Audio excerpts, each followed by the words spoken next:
Subscribe now and press the bell icon. Never miss an update. नमस्कार friends, राष्ट्रीय blind YouTube channel में आप सभी का स्वागत है। अगर आप चैनल पर नए हैं तो आप सभी से रिक्वेस्ट है कि आप हमारे चैनल को सब्सक्राइब करें, बेल आइकन को ऑल पर सेट करना बिल्कुल भी ना भूलें ताकि हमारे आने वाली वीडियो की नोटिफिकेशन सबसे पहले आपको मिल सके। अगर आपको हमारी वीडियोस अच्छी लगती हैं तो वीडियोस को लाइक करें, शेयर करें और कमेंट में अपना फीडबैक देना बिल्कुल भी ना भूलें। आप हमारे चैनल के अबाउट में जाके हमारे व्हाट्सएप ग्रुप का फॉर्म फिल करके हमारे व्हाट्सएप ग्रुप का हिस्सा बन सकते हैं। फीमेल्स के लिए अलग से एक व्हाट्सएप ग्रुप है, तो आप फॉर्म भर के उसमें ऐड हो सकते हैं। साथ ही हमारे चैनल के अबाउट में हिंदी ऑडियो शायरी एक दूसरे यूट्यूब चैनल का भी लिंक है, आप जाकर उसको भी सब्सक्राइब करें। हमारे टेलीग्राम चैनल और हमारे व्हाट्सएप चैनल का लिंक भी आपको अबाउट में मिल जाएगा, आप वहां से ज्वाइन कर सकते हैं। इसके साथ ही अगर आप अपनी वीडियोस के लिए कोई म्यूज़िक चाहते हैं तो हमारे टेलीग्राम चैनल का लिंक अबाउट में दिया हुआ है, तो आप हमारे Telegram channel audio music factory को वहां से ज्वाइन कर सकते हैं। तो आपका ज़्यादा समय न लेते हुए अब ले चलती हूँ आपको वीडियो की ओर।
यह कार्यक्रम काल्पनिक घटनाओं पर आधारित है, जिसका किसी घटना या फिर किसी व्यक्ति से कोई संबंध नहीं है।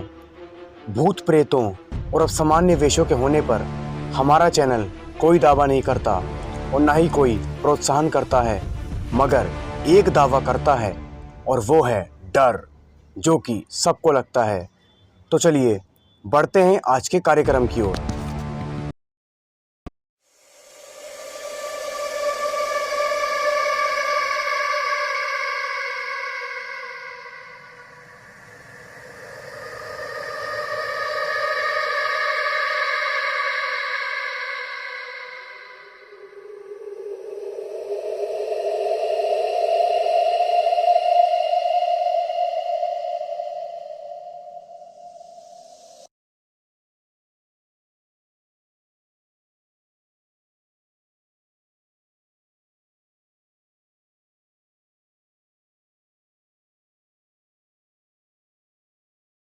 रमेसर काका के पास एक लेहड़ा गायें थीं। वे प्रतिदिन सुबह ही इन गायों को दुहदाह कर चराने के लिए निकल पड़ते थे। सुबह से लेकर शाम तक रमेसर काका गायों को लेकर इस गांव से उस गांव, तो कभी नदी किनारे तो कभी कभी इस जंगल से उस जंगल घूमा करते थे और दिन ढलते ही गांव की ओर निकल पड़ते थे।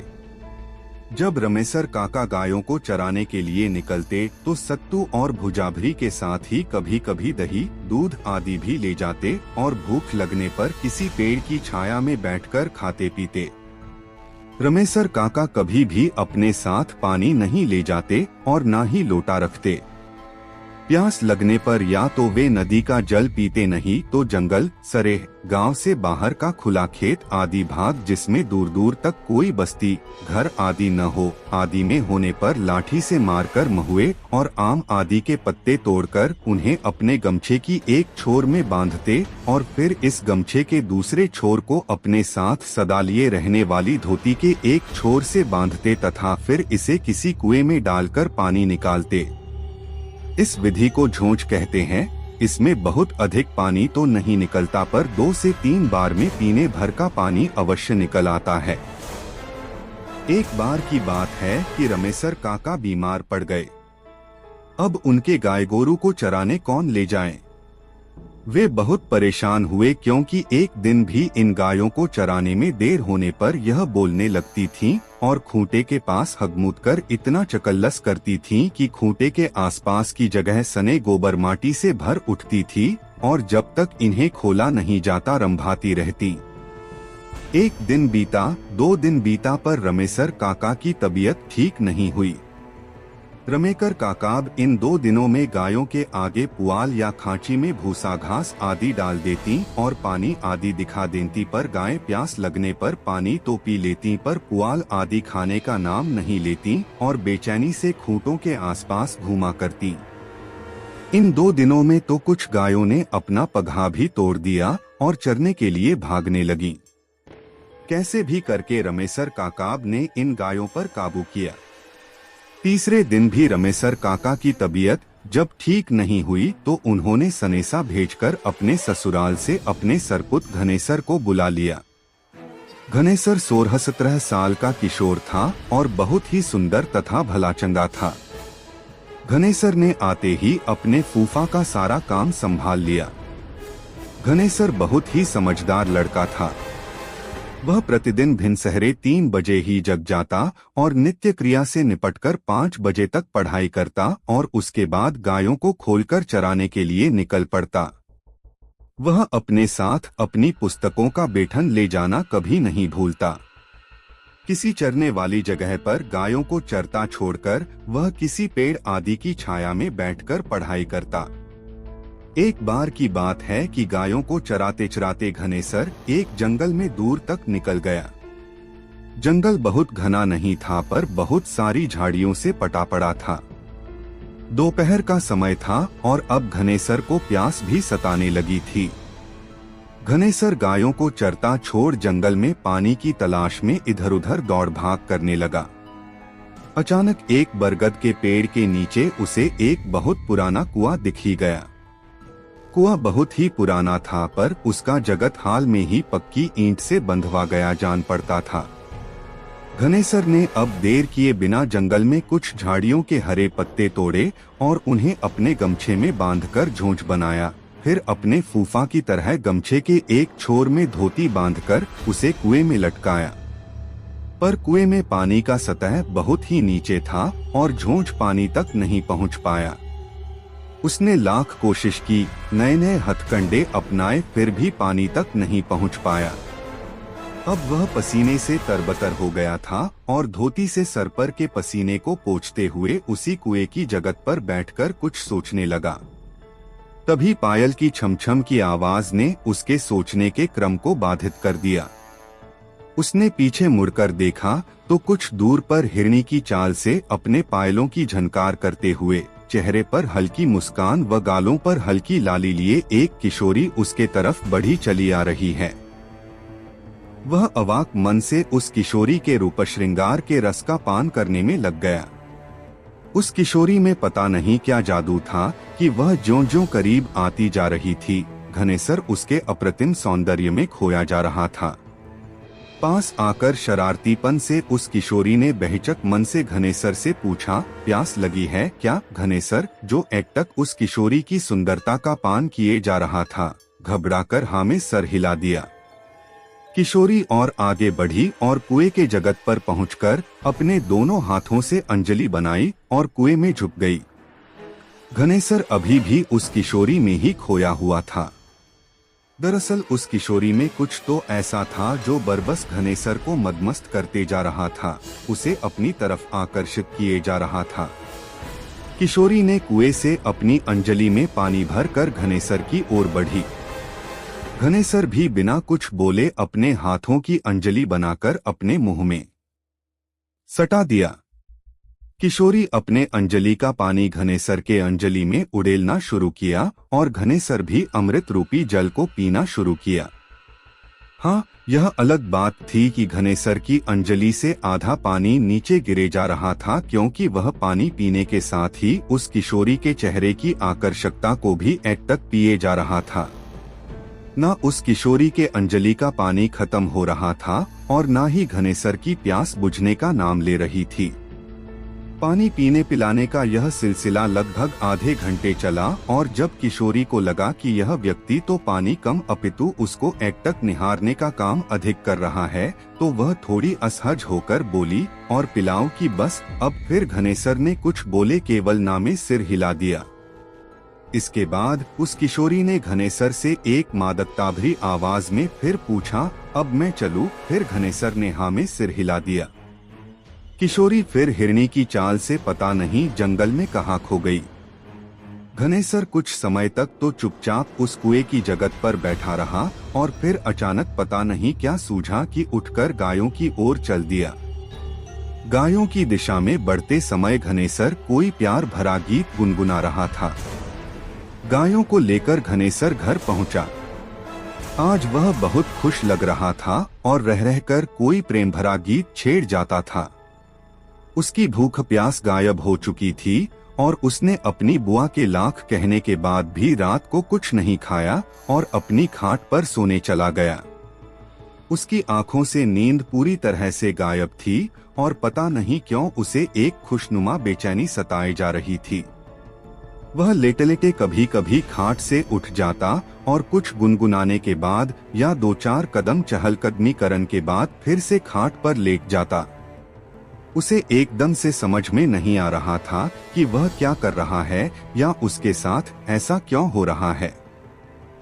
अचानक वह जागते हुए एक स्वप्न देखने लगा और यह स्वप्न कुछ और नहीं, बस आज दिन भर के उसके कार्यकलाप थे।